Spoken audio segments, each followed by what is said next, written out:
In the quiet town of Wayne, Pennsylvania, a shadowy figure named Patrick, not his real name, trust me, you'll get why, haunted my high school days.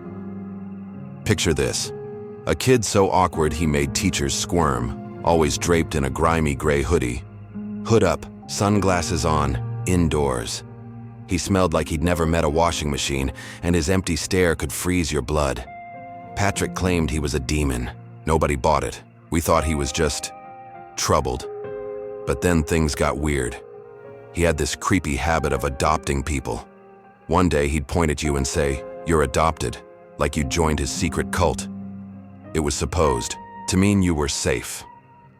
I was one of the lucky ones, probably because he had a crush on me. Shudder. The real terror started when his name was spoken. 3 times. It was like a cursed ritual. First, my friends and I were joking about him on the school dugouts. My friend Laura said his real name 3 times. Bam! Patrick appeared out of nowhere, leaping onto the dugout with a baseball bat, staring us down like a predator. We laughed it off, nervously. Then, we mentioned his name at Laura's house again. 3 times. Minutes later, her front door slammed. Standing in her living room, he was there, telling her mom. I was summoned. Summoned? We were freaked but connected the dots. Say his name 3 times and he'd appear. Months later, at my friend Johnny's house, he scoffed at our warnings and said Patrick's name 3 times to prove us wrong. Nothing happened.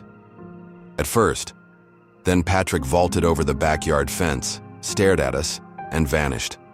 Johnny was shook. The final straw? I was home alone with a guy I was seeing. He thought it'd be funny to scream Patrick's name 3 times.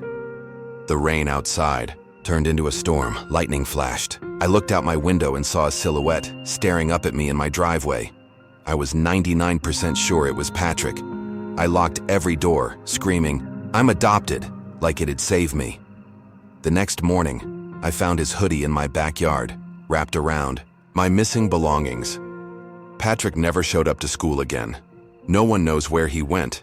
Was he a demon, a stalker, or just a disturbed kid who followed me everywhere? All I know is I'll never repeat his name. It was a biting Saturday evening in Denver, the kind of winter night where the cold seeps into your bones and the world feels hushed under a blanket of snow. My friend Mike and I were headed to a dinner party, our breath fogging up the car windows, as we laughed about nothing in particular. We weren't exactly the punctual type, so we made a last-minute detour to a liquor store to avoid showing up empty-handed. The snow was already falling steadily, dusting the streets in white, and I grumbled as I navigated my beat-up sedan into the parking lot. My car was a clunker, barely equipped for Denver's winters, and I wasn't thrilled about the extra stop. Inside the store, we grabbed a 6-pack of local craft beers and a bottle of mid-shelf whiskey. Nothing fancy, just enough to keep the party vibes going. Mike, with his latest obsession, darted back inside for a pack of nicotine zins, leaving me to stew in the driver's seat. I tapped the steering wheel, annoyed, watching the snow pile up on my windshield. By the time he hopped back in, the flakes were coming down thicker, turning the roads into a slippery mess. "Let's move," I muttered, pulling out of the lot, my tires crunching against the fresh powder. The drive to the party was supposed to be a breeze, 20 to 30 minutes through familiar suburban neighborhoods. But Denver snowstorms don't care about your plans. The roads were icing over and my car fishtailed every few seconds, forcing me to grip the wheel like my life depended on it. I'm no ace driver. My friends joke I'm a hazard even in clear weather. Mike, sprawled in the passenger seat, was unfazed, scrolling through his phone and humming off-key to some indie band. The wipers squeaked across the windshield, barely keeping up with the snow, and I cursed under my breath as we crept uphill. Then, around a sharp corner, I saw it, a sight that made my stomach lurch. A car sat dead in the middle of the street, its hazard lights pulsing like a heartbeat through the swirling snow. Both the driver's and passenger doors were flung wide open, swaying slightly in the wind. It looked abandoned, eerie, like something out of a horror flick. Mike sat up, squinting. "Whoa, that's weird. Someone in trouble?" My instincts screamed to keep driving. I'm not proud of it, but I'm no hero. Life's taught me to distrust strangers, too many shady encounters to count. "We're late," I said, my voice tight. Just go around. Mike shot me a look. Dude, what if they need help? Come on. His voice had that earnest edge he got when he was about to do something impulsive. Mike's curiosity had landed us in trouble before. Nothing major, but enough to make me wary. I hesitated, my foot hovering over the gas. The hazards kept blinking, cutting through the snowy haze like a distress signal. Against my better judgment, I eased the car to a stop, a safe distance away. We sat in tense silence, the only sounds the hum of the heater and the soft patter of snow on the roof. Should we check it out? Mike asked, already unbuckling his seatbelt. I gripped the wheel tighter. We're checking it out by watching, I snapped. He rolled his eyes.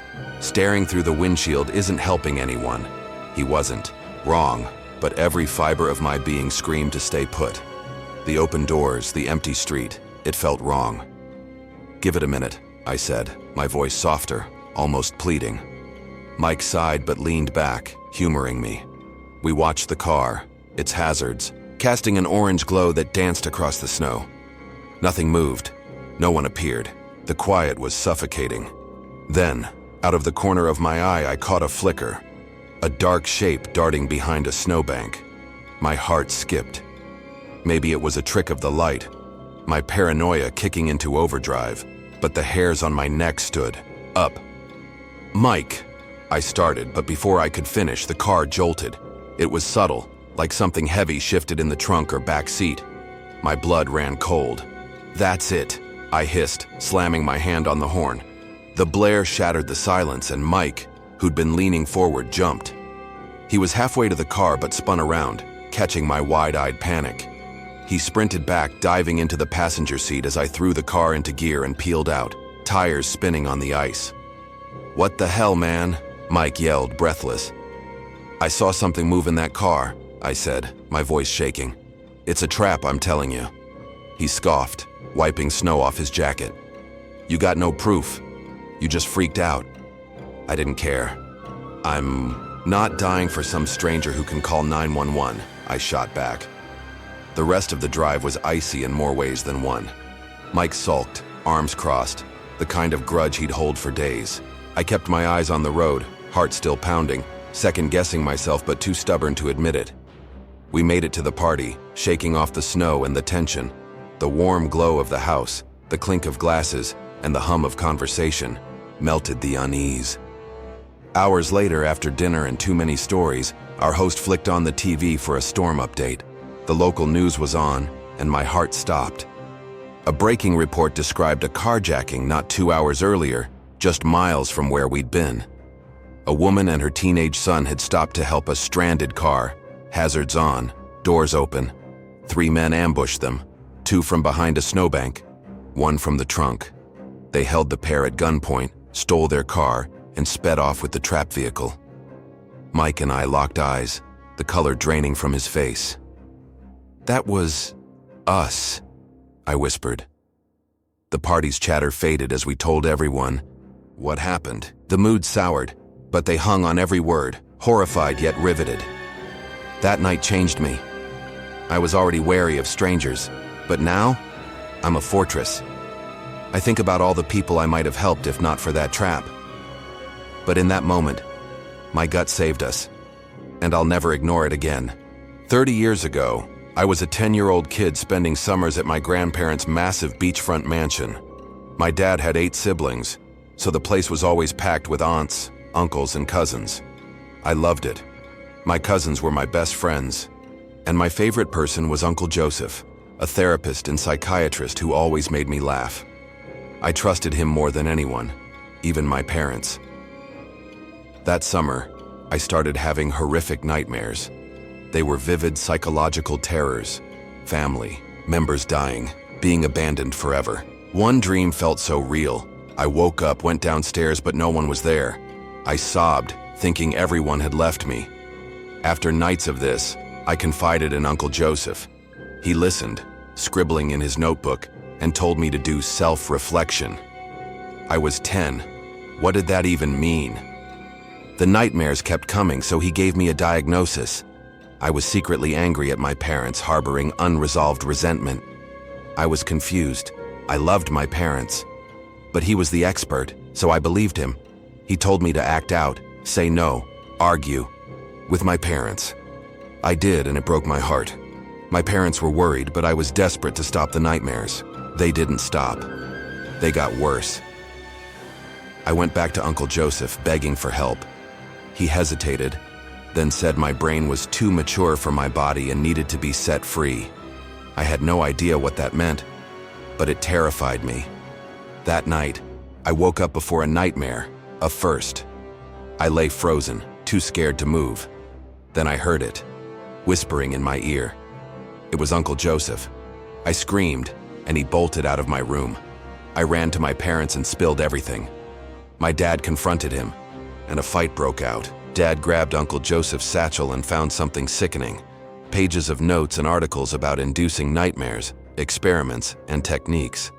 The police arrested Uncle Joseph after finding even worse things on his computer. I never saw him again.